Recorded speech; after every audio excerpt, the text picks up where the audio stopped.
हम लोगों ने एक स्टडी किया था और मैं भी जब स्कूल जाता हूँ तो ऐसे भी स्कूल हैं जिसमें क्लासें हैं 6 और 18 टीचर पहुँचे और मतलब अनुपात में दुगनी हो गई। तो हम लोगों ने एक व्यवस्था की है कि जिला पदाधिकारी की अध्यक्षता में कमेटी बनाई है। हाल ही में कल कैबिनेट मंत्री परिषद ने स्वीकृत किया और अधिसूचना राज्य सरकार ने निकाली है कि टीचर अनुपात, सब्जेक्ट अनुपात देके जिला के अंदर आप उनको स्थानांतरण करके सेट कर सकते हैं। अब जैसे आईआईटी का लैब बन रहे हैं तो हम लोगों ने कहा कि जहाँ जहाँ साइंस टीचर है या प्रैक्टिकल है तो आप वहाँ से डिस्कशन कर सकते हैं। तो स्थानीय स्तर पर भी हम लोगों ने पावर दी है जिला स्थापना समिति को कि वो आवश्यकता अनुसार सब्जेक्ट वाइज अपना डिप्यूटेशन कर सकते हैं और सब्जेक्ट वाइज ये इंश्योर करेंगे कि जो शिक्षक स्टूडेंट अनुपात जो है वो मेंटेन करते हुए अपना पोस्टिंग ट्रांसफर करने की कमेटी हम लोगों ने बना दी। बहुत बहुत शुक्रिया सर, बहुत ये उपयोगी है और सभी को इससे फ़ायदा होगा सर। बहुत बहुत शुक्रिया सर। शिक्षण हो, ग्रामीण से शिक्षकों का फीडबैक लिया जाए, फीडबैक नकारात्मक आने पर उन्हें सुधरने का 1 या 2 मौका दिया जाए, तत्पश्चात बदलाव नहीं दिखने पर कठोर कार्रवाई की जाए जिसमें बर्खास्तगी भी अपेक्षित है। अन्य कार्य हेतु सर एक और ये रख रहे हैं कि मध्य विद्यालय में एक गैर शैक्षणिक कर्मी की बहाली की जाए सर इसमें। देखिए मैं अनेक बार और विभिन्न स्तर पर मैं बोलता रहा हूँ, जो शिक्षा जो है, शिक्षा विद्यालय में शिक्षा जो है, इसका जो दायित्व है, एक तो टीचर तो पढ़ाते ही हैं, बच्चे आते हैं, लेकिन इसकी रिस्पॉन्सिबिलिटी पूरे समाज की है और जब तक ये पूरा समाज इसकी रिस्पॉन्सिबिलिटी नहीं लेगा तब तक शिक्षा व्यवस्था सुधरेगी नहीं। इसमें अभिभावक का बहुत बड़ा रोल है, साथ ही साथ जो पंचायती राज संस्थाएं हैं, मुखिया हैं, वार्ड सदस्य हैं, साथ ही साथ जो आंगनवाड़ी सेविका सहायिका और पूरे जितनी भी सरकारी तंत्र है पंचायतों में, इन सभी का दायित्व है कि विद्यालय में नजर रखें और सभी प्रकार का नजर रखें, देखें कि टीचर्स पढ़ा रहे हैं, नहीं पढ़ा रहे हैं, होमवर्क दिए जा रहे हैं, क्लासरूम हो रहा है, मिड डे मील हो रहा है और सभी प्रकार के जो कार्य है उसमें बढ़ चढ़ के अपना योगदान दें। लेकिन अगर सब लोग ये सोच लेंगे कि नहीं ये टीचर का ही काम है और हम तो हमारा काम नहीं है, तब इसके में सुधार बड़ा बहुत ही कठिन होगा। और यह सुनिश्चित करना कि सभी विद्यालय ठीक तरह चले, मेरा अपना विचार है कि सभी को और सभी जितने भी स्टेक होल्डर हैं गांव में, सभी को उस पर नजर रखनी चाहिए और दबाव से ही, सामाजिक दबाव से शिक्षा में सुधार होगा, क्योंकि ये बहुत ही महत्वपूर्ण है। आज भी मैं देख रहा था, एक जगह मैं सुबह सुबह खड़ा होकर चाय पी रहा था तो देखा एक छोटा सा लड़का वहां पे चाय की दुकान पे काम कर रहा था। तो मैंने ऐसे ही पूछा कि आप स्कूल नहीं जाते हैं? तो उसने यही कहा कि विद्यालय में खर्चा लगता था, पैसे लगते थे, इसलिए मैं इस विद्यालय छोड़ दिया। और मैंने पूछा पिताजी, तो पिताजी झारखंड में कहाँ मजदूरी करते हैं, पत्थर तोड़ते हैं, पत्थर तोड़ने वाले मजदूर हैं और मुझे यहाँ पे चाय की दुकान में भेज दिया है और मेरे ख्याल से उसको करीब, मैंने पूछा भी तो 4,500 रुपये उसको महीने का उसका पेमेंट है। तो देखिए गांव बहुत छोटा सा यूनिट है और गांव में सब लोग जानते हैं कि फलाना का बेटा बेटी क्या करता है और सबको ये बात पता होगी कि बच्चा है वो चाय का दुकान में पटना में काम कर रहा है। या तो ये समाज का ये दबाव है और समाज का दायित्व है कि यह देखें कि हर बच्चा उनके गांव का स्कूल में जाए, कोई इधर उधर मटरगश्ती ना करे, गांव में इधर उधर घूमे नहीं और सब लोग मिलके विद्यालय का संचालन करें और शैक्षणिक व्यवस्था में सुधार करें। जी सर, थैंक यू सर। एक सर कुमार हर्ष हैं, हाई स्कूल गया से हैं। इनका कहना है कि हर एक प्रखंड में बेहतर है कि 1 या 2 मॉडल विद्यालय बना सकते हैं जहां बच्चों का नामांकन प्रतियोगिता के आधार पर हो। वहां शिक्षक भी अगर प्रतियोगिता के आधार पर आए तो बच्चों की स्थिति बेहतर पढ़ा सकेंगे और इस तरह से क्या संभव है? देखिए सरकार की पॉलिसी रही है कि यूनिवर्सल एजुकेशन रहे और सभी को एक समान एजुकेशन दिया जाए, लेकिन हम लोग कुछ स्कूल जरूर हर प्रखंड में एक मॉडल स्कूल बनाएंगे ताकि लोग उसको देख के नकल करें, मतलब जो बाकी स्कूल हैं वो उस स्कूल से मार्गदर्शन लें। पहले जिला में शुरू करेंगे, हर एक जिला में स्कूल चयनित करेंगे, फिर हम लोग अनुमंडल और फिर प्रखंड में, ताकि एक मॉडल, ये इसलिए नहीं कि बच्चा उधर कुछ बच्चे जाएं या इधर बच्चे नहीं जाएंगे, लेकिन बाकी स्कूलों के लिए वो एक मॉडल बने कि भाई आपका स्कूल भी वैसे बनना चाहिए।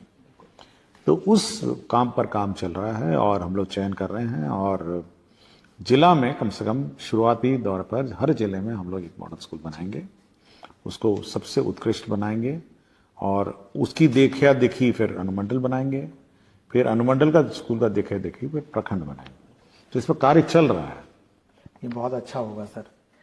सर, बहुत सारे सवाल शिक्षकों द्वारा पूछे गए हैं कि नवाचार से संबंधित सवाल हैं, तो मैं सर एक सामान्य सा ये है जिसमें शिक्षकों ने जो चाहा है वो विद्यालय में किस प्रकार के नवाचार किए जाने चाहिए, इस संबंध में सर आपका कुछ। देखिए, ये टीचर की व्यक्तिगत रुचि पर है, और मैं समय समय पे बहुत सारे टीचर्स के नवाचारों को देखता रहता हूं, और मेरे समक्ष भी बहुत सारी जानकारी आती रहती है। लोग बहुत बढ़ चढ़ के अपने व्यक्तिगत रुचि लेके करते हैं। अब मैं एक टीचर का सूचना मुझे मिला था, एक रंजन कुमार हैं, प्रधान अध्यापक मध्य विद्यालय बीहट में। तो ये इतनी रुचि लिए हैं कि ये पहला 2018 में इन्होंने अपना पर्सनल लोन लेके एक स्कूल में टीवी लगाया। 2018 की बात सोचिए, उसने अपना पर्सनल लोन लेके टीवी लगाया कि हम स्कूल में स्मार्ट क्लास चलाएंगे। अब इस प्रकार का आप सोचिए नवाचार लोग करते हैं कि भाई अपनी रुचि लेके। इसी तरह मुझे प्रियंका कुमारी, शिक्षिका, मध्य विद्यालय मल्हा टोल परिहार सीतामढ़ी का भी आया। इसकी भी मुझे सूचना है कि ये बढ़ चढ़ के जो TLM है, इक्विपमेंट्स है, अपने आप बनाती हैं और काम करती हैं। साथ ही साथ पूजा बोस हैं, प्राथमिक विद्यालय जनकबाग कुल्ला खास कस्बा पूर्णिया। तो ये व्हाट्सएप के माध्यम से जो टीचर्स हैं, जो अभिभावक हैं, उनसे संपर्क करती है कि आपका जो बच्चा है वो किस प्रकार पढ़ रहा है, क्या कर रहा है। और मैं एक बार हाल ही में मैं किसी वीडियो में देख रहा था, मुझे याद नहीं आ रहा स्कूल का नाम, कि एक टीचर उंगलियों में पपेट कागज बना के, पपेट बना के बच्चों को सिखा रही थी। तो यह टीचर की बड़ी मतलब व्यक्तिगत रुचि है कि कैसे बच्चों को मतलब अट्रैक्ट करे स्कूलों में, कैसे उसको कम्युनिकेट करे। ये बहुत टेक्निकल मैटर है। ये मतलब ये अपने अंदर आपको भावना होनी चाहिए कि कैसे बच्चों से आप लिंक स्थापित करें, कैसे बच्चों से संवाद स्थापित करें, और कैसे बच्चों से आप बात करके उसको बातें समझाएं।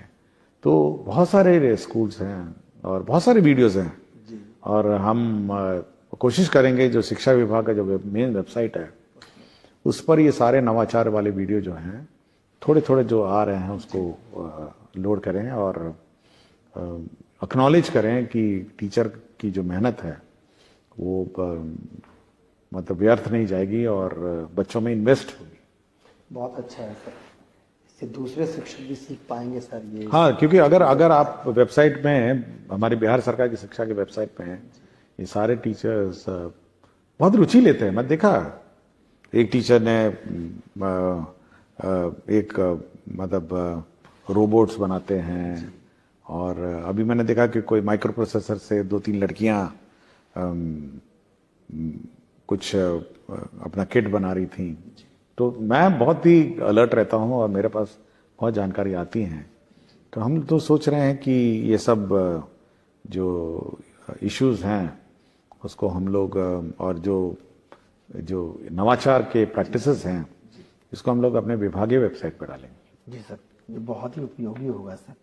सर, एक कंप्यूटर शिक्षक है अविनाश कुमार, इनका कहना है कि बिहार के माध्यमिक विद्यालयों में कार्यरत शिक्षक से शिक्षण के बदले कंप्यूटर पर और बहुत सारे गैर शैक्षणिक कार्य लिए जाते हैं, जबकि गैर शैक्षणिक कार्य नहीं करने के लिए आदेश भी दिए गए हैं। तो कृपया इस संबंध में कुछ। देखिए, इसमें बहुत स्पष्ट है कि कंप्यूटर जो टीचर हैं उनका काम है कंप्यूटर क्लास का संचालन, और कंप्यूटर का क्लास का संचालन हो और कंप्यूटर बच्चों को सिखाएं। और कुछ ही मेरे ख्याल से पिछले एपिसोड में ये बात आई थी, बच्चों ने शिकायत की थी कि कंप्यूटर हैं लेकिन हमको सिखाया नहीं जाता है। तो इसलिए यह बिल्कुल स्पष्ट है कि यह शैक्षणिक कार्य जो है यह करने का कार्य है।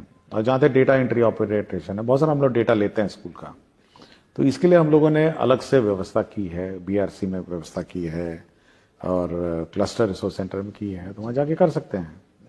और हम लोग उसको भी और स्ट्रेंथन कर रहे हैं, उनको लैपटॉप दे रहे हैं ताकि वहाँ पे डेटा एंट्री हो। स्कूल के क्लासरूम में डेटा एंट्री मेरे ख्याल से ये नहीं अलाउड नहीं। शुक्रिया सर। एक नारायण झा है सर, ये मधुबनी के शिक्षक हैं। इनका कहना है कि क्या हम प्रतिदिन विद्यालयों में हिंदी एवं अंग्रेजी के लिए सुलेख की कक्षाएं भी संचालित कर सकते हैं? ये बहुत आवश्यक लगता है। देखिए, कक्षा क्या संचालन करना है इसका मार्गदर्शन राज्य सरकार नहीं देती है, और हम लोग बीच बीच में यह देखते रहते हैं कि बच्चों का लर्निंग कैपेसिटीज क्या है, लर्निंग लेवल्स क्या है। हाल ही में जैसे हम लोगों ने, आपको याद होगा कि मैथ्स और रीडिंग, बिल्कुल सर, हम लोगों ने एक रिसर्च और सर्वे किया था। हम लोगों ने 1000 स्कूल इंडिपेंडेंटली जांच किया था। हम लोगों ने बच्चों से पूछा था कि मैथ्स का ज्ञान कैसा है और रीडिंग स्किल का, और बहुत सारे ज्ञान उनका चेक किया था। तो ये दो में उनका काफ़ी कम दिखा।